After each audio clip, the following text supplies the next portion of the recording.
The wind carried an odor that didn't belong to the mountains, something metallic, sour, and old.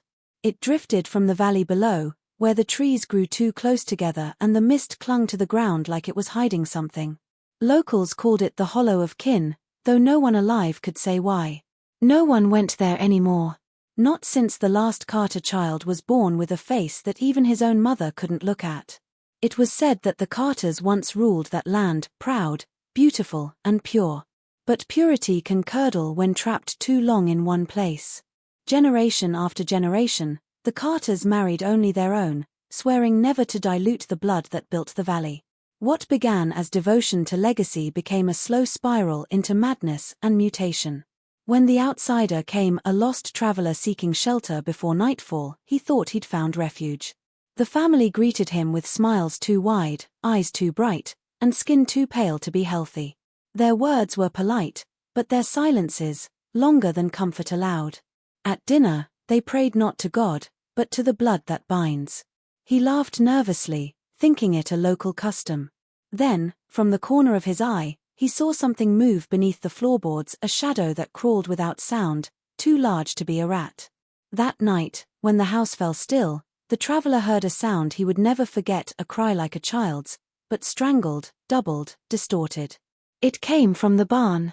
And with it, the faint, rhythmic chant of voices, "The blood must stay. The blood must stay." Deep within the forgotten folds of the Appalachian wilderness lies a valley so hidden that even maps refuse to name it. Locals speak of it only in whispers, as though the mere act of mentioning it might stir whatever sleeps within its mist. The valley is surrounded by dense forests that seem alive, their branches entwined like fingers conspiring to conceal what lies beneath. Travelers who wander too close often speak of a silence that doesn't feel natural, a silence that listens. It is here that the Carter family made their home centuries ago, drawn to the land by promises of isolation and the purity of self-sufficiency. Over time, that isolation hardened into something darker, a curse disguised as tradition. Generations passed, and the world beyond the valley moved forward, but the Carters remained untouched by it. Electricity, roads, education, all were dismissed as threats to their way of life. They lived by the law of their ancestors, obeying the voices of the dead more than the needs of the living. The valley became their fortress, their sanctuary, and eventually their prison. Outsiders stopped visiting long ago, frightened by tales of strange births and the haunting sounds that echoed through the night. Those who did pass through rarely stayed longer than they had to, and when they left, they spoke of the feeling that something unseen followed them until they were far from the mountains. The Carters' land was fertile, the air heavy with the scent of damp earth and decay. Moss covered every stone, vines strangled every fence post, and the trees grew so thick that the sunlight struggled to reach the ground. Within this eerie stillness, the family thrived in their own unnatural way. Their beliefs became law, and their law forbade interference from the outside world. Children were taught to fear outsiders, to protect the bloodline, to keep the valley pure. It was said that leaving the valley would curse one's soul, that the outside world carried a sickness of the spirit. So, they stayed. They worked the same soil, slept in the same rotting houses, and whispered the same prayers as their ancestors before them. The valley seemed alive, breathing with the same slow rhythm as those who inhabited it. The mist that rolled in every morning didn't merely cover the land, it wrapped around the houses as though guarding the family within.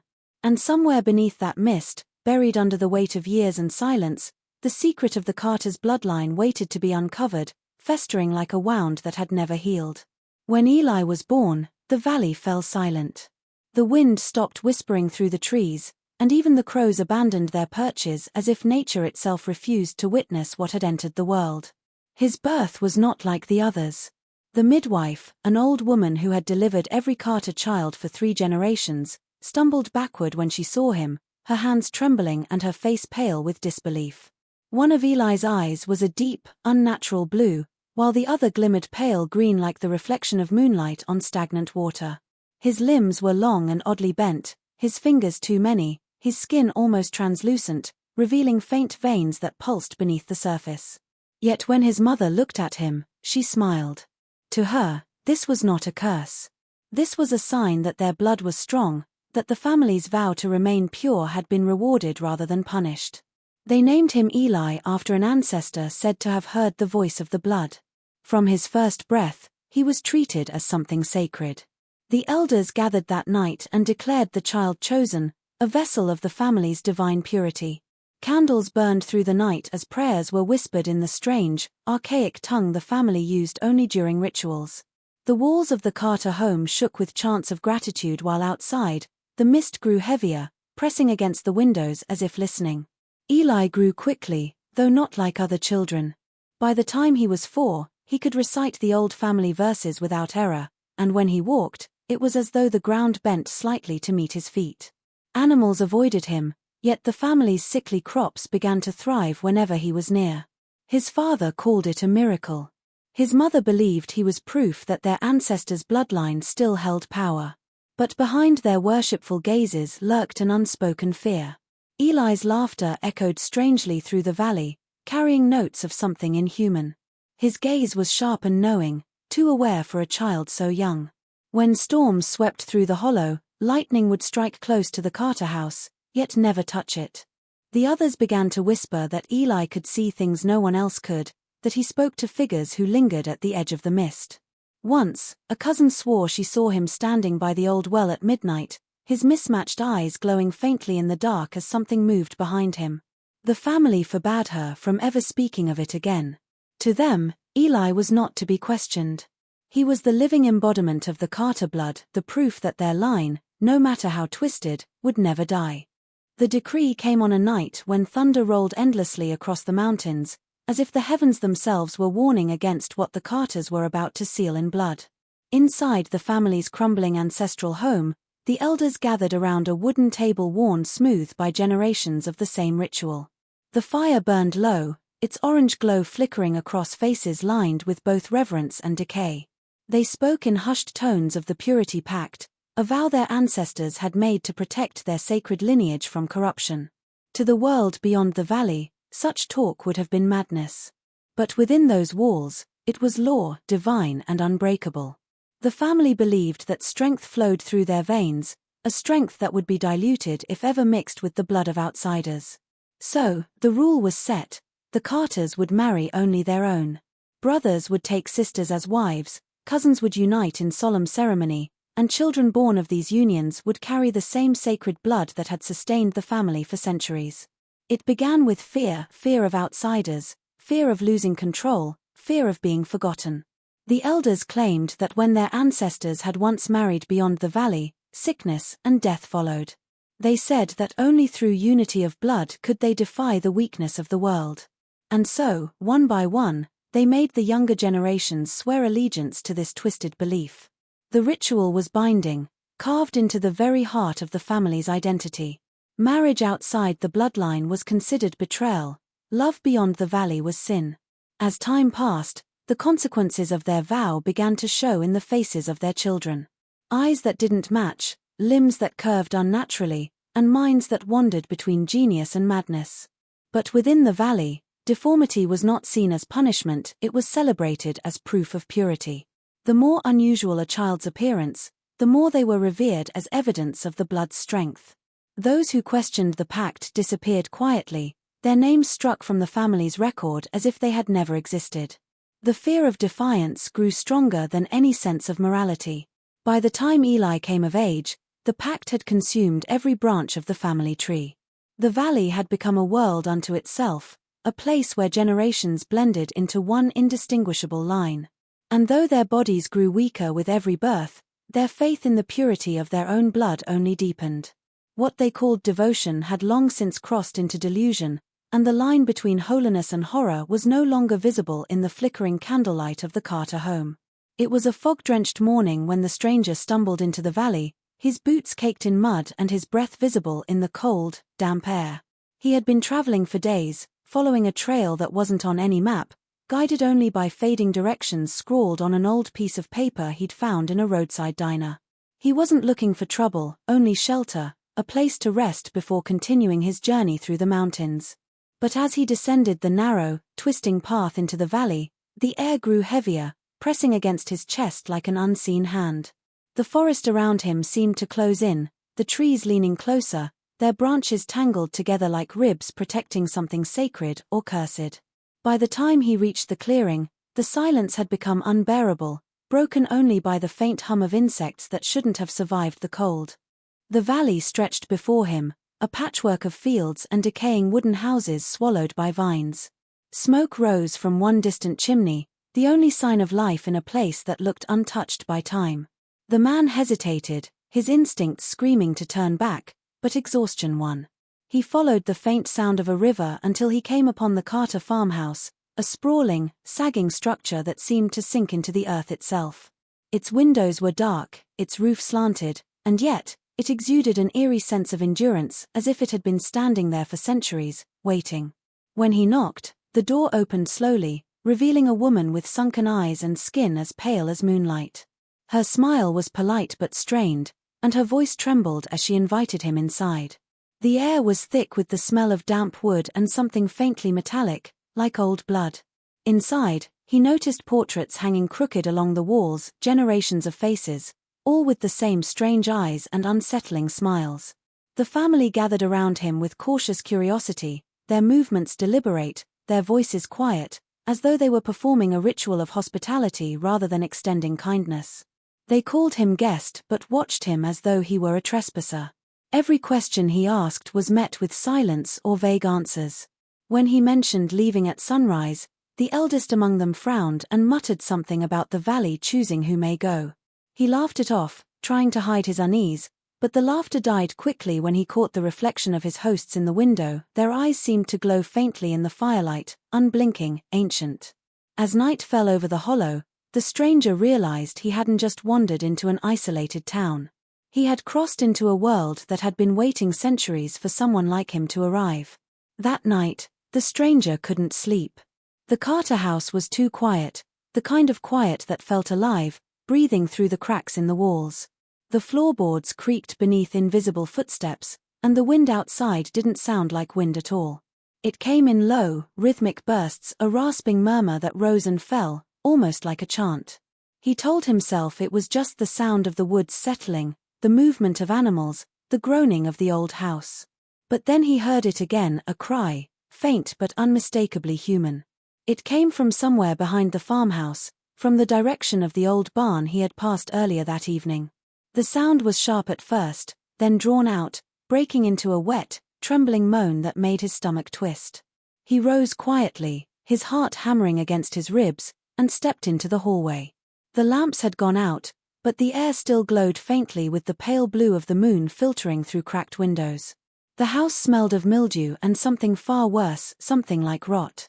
He passed the portraits again, and for a fleeting moment, he could have sworn the painted eyes followed him. The cries came again, louder now, joined by whispers that seemed to blend with the wind. He couldn't make out the words, only the tone, pleading, mournful, afraid. Curiosity and dread warred inside him as he slipped outside. The night air was heavy, filled with mist so thick it felt solid against his skin. The barn stood ahead, its door hanging crooked, its frame warped with age. A faint light flickered from within, candlelight, dim and trembling. He crept closer, each step crunching on frost and brittle grass.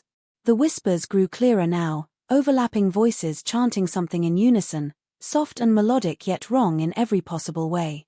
And beneath those whispers came another sound, a series of wet, choking gasps that didn't sound human anymore. Through a crack in the wooden wall, he caught a glimpse inside. Figures moved in the flickering light, the Carters, gathered in a circle around something on the ground. Their heads bowed, their lips moving in unison, their pale faces gleaming with sweat. The shape in the center twitched violently, emitting another cry that echoed through the valley like a wounded animal. His breath caught in his throat as he realized the truth. The cries weren't coming from any creature of the forest. They were coming from something born there, something that should never have lived. He stumbled back into the mist, trying not to make a sound, but before he could turn away, one of the chanting figures slowly lifted its head. The glowing eyes met his through the darkness, and the whispering stopped all at once. The morning after the chanting, the stranger tried to convince himself it had been a dream brought on by exhaustion and fear. The Carters behaved as if nothing unusual had happened. They offered him breakfast, cold biscuits and something that tasted faintly of iron, and spoke softly about the weather and the valley's crops. Their calmness unnerved him more than the night's horrors. He could see it in their eyes, though, that faint flicker of knowing. They were aware he had seen something, and their smiles were stretched a little too wide to hide it. Seeking distraction, he asked if he might look around the house while the rain passed.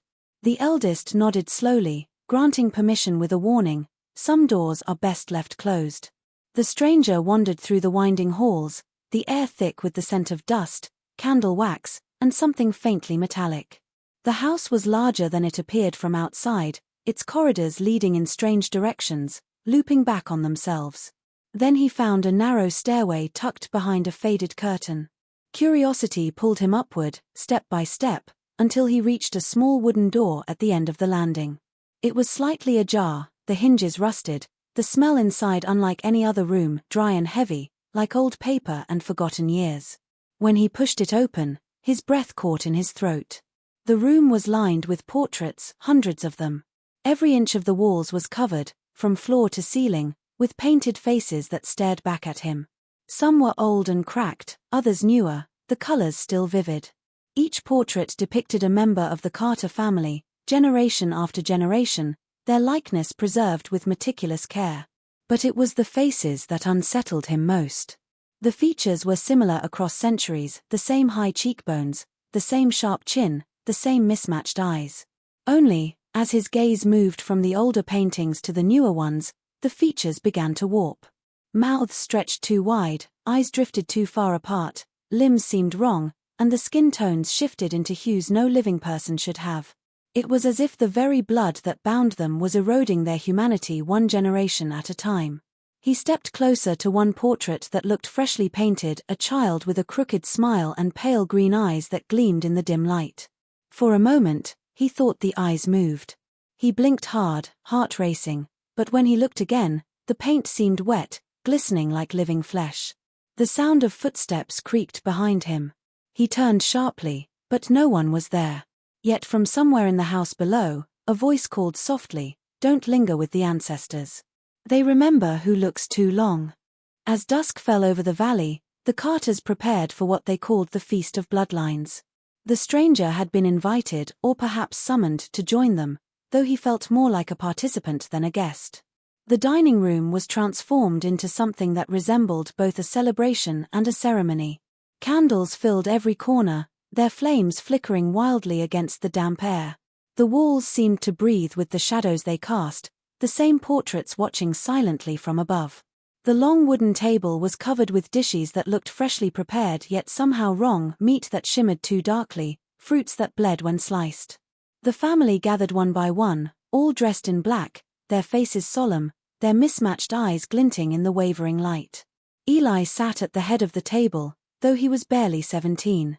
His strange, luminous eyes reflected every flame in the room, giving him an almost unearthly presence. The others waited for him to speak, their heads bowed in reverence. When he finally rose, he began reciting words in that same ancient language the stranger had heard whispered in the barn. The sound of it crawled beneath the skin, melodic, but filled with something darker, something older than any human tongue should carry. As the chant grew louder, the family clasped hands, forming a circle around the table. Their bodies swayed in rhythm, their eyes rolling upward as if possessed by the same unseen force. At the center of the table sat a large silver chalice, etched with symbols the stranger couldn't recognize. Eli reached for it with trembling hands, lifting it high above his head. The room fell silent except for the crackling of the fire. Then Eli spoke in English, his voice eerily calm, "To the blood that binds us, and the blood that keeps us." He drank deeply, the red liquid staining his lips, and passed the chalice to the person beside him. Each family member drank without hesitation, murmuring the same words after every sip. When the cup reached the stranger, the air felt heavier. Every gaze in the room fixed on him, waiting. The smell from the chalice hit him first, copper and salt, unmistakable. His throat tightened, but refusing wasn't an option. He took a small sip, and a shiver coursed through him. The taste was warm, metallic, and thick. His stomach churned as Eli smiled faintly, his voice low and almost tender, Now you are part of us." The words echoed long after the chanting resumed. The stranger set the cup down, feeling his pulse quicken. Around him, the Carters began humming in unison, their voices merging into a sound that didn't belong to any church or faith. The candlelight flickered violently, casting warped shadows across the room, and for the first time, he realized the truth: the feast wasn't just tradition. It was communion. Sleep refused to come that night. The stranger lay in the small room the Carters had given him, his mind replaying the images from the feast, Eli's eyes glowing like embers, the taste of blood still coating his tongue, the family's soft chanting that had carried long into the night. Every creak in the floorboards, every whisper of wind against the window sounded like footsteps drawing closer. His heart thudded against his ribs as a faint tapping began beneath the floor. It was slow, deliberate, rhythmic, too even to be the work of rats. He knelt, pressing his ear to the warped boards, and heard something else, the scrape of metal against wood, then a soft whimper that chilled him to the core. Gathering what little courage he had left, he pried at one of the loose planks with the edge of his knife. The wood gave way with a groan, releasing a puff of stale, sour air that smelled of damp earth and decay. Beneath the floor lay a hollow space lined with old boxes and moldy fabric. But one object caught his eye, a bundle wrapped tightly in oilcloth. He pulled it free and unwrapped it with trembling hands. Inside were several bound journals, their covers dark with age and moisture. The writing inside was shaky, uneven, and in places smudged beyond recognition. They weren't written by one person but by many, their entries spanning generations. As he read, the truth began to surface like something foul rising from deep water. The journals detailed every union, every birth, every blessing the family had celebrated for more than a century. It was a record of bloodlines, of siblings marrying siblings, cousins breeding cousins, each generation urged to preserve the so-called purity of their lineage. The early entries spoke with pride, describing the strength of the blood and the sacred duty to remain untainted. But as the pages turned, the tone shifted. Later writers described deformities, stillbirths, and minds twisted beyond reason. Some wrote in madness, scrawling repeated phrases like "the blood cries out and the children do not sleep." One final entry, written in a trembling hand, read, "The valley has turned against us. The ground drinks what we spill. The faces of the dead live in our sons." The words blurred before his eyes, his breath coming fast. The stories of the portraits, the sounds in the barn, the rituals, it all fit now. The Carters weren't protecting a bloodline, they were trapped inside it, devoured by it. And as he turned the last page, a drop of red fell onto the paper.